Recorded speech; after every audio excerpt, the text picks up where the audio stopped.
দেখেন, ডক্টর মোহাম্মদ ইউনূস সাহেব আসলে উনি ঢাল তলোয়ারবিহীন নিধিরাম সরকারের মতো একটা সরকার হয়েছেন।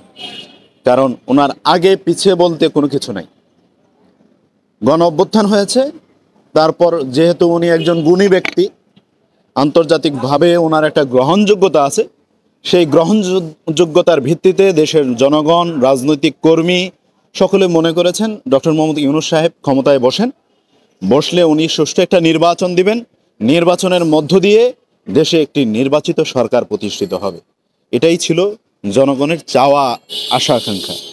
তো পরবর্তীতে এখন ডক্টর মোহাম্মদ ইউনূস সাহেবকে অনেকেই বলছেন উনি 5 বছর ক্ষমতায় থাকুক, 2 বছর থাকুক, 6 মাস থাকুক, 1 মাস থাকুক, বিভিন্ন রকমের উক্তি আসছে।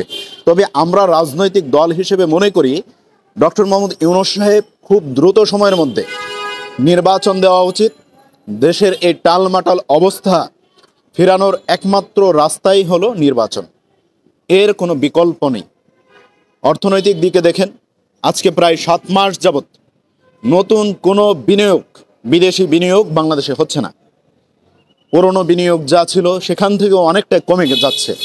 এই অর্থনৈতিক অবস্থা, টালমাটাল অবস্থায় একটি নির্বাচিত সরকার ব্যতীত ইন্টারন্যাশনালিভাবে এবং বহির্বিশ্বের যে বিনিয়োগ আছে সেটা কোনোভাবেই তারা আপনার নির্বাচিত সরকার ব্যতীত কারো উপর ভরসা পায় না, ভরসা করে না।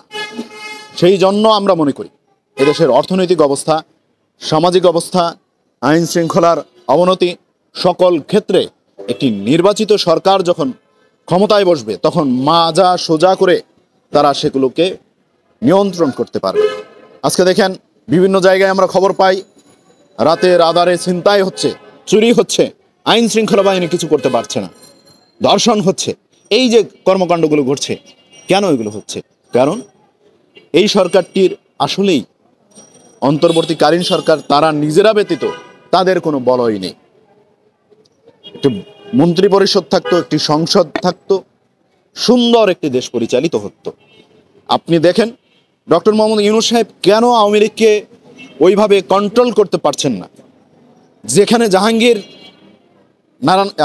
গাজীপুরের সিটি মেয়র ফেসবুক লাইভে এসে উনি ওপেন চ্যালেঞ্জ করে বলছেন যে ঢাকা শহরে আওয়ামী লীগ দিনের আলোয় ঘোরাফেরা করতে পারে না, সেই শহরে রাতের আলোতে, রাতের অন্ধকারে মানুষকে ঘুমাতে দেবেন। এই যে ওপেন চ্যালেঞ্জ করা, এই ওপেন চ্যালেঞ্জ করার সাহস নির্বাচিত সরকার থাকলে পারত না।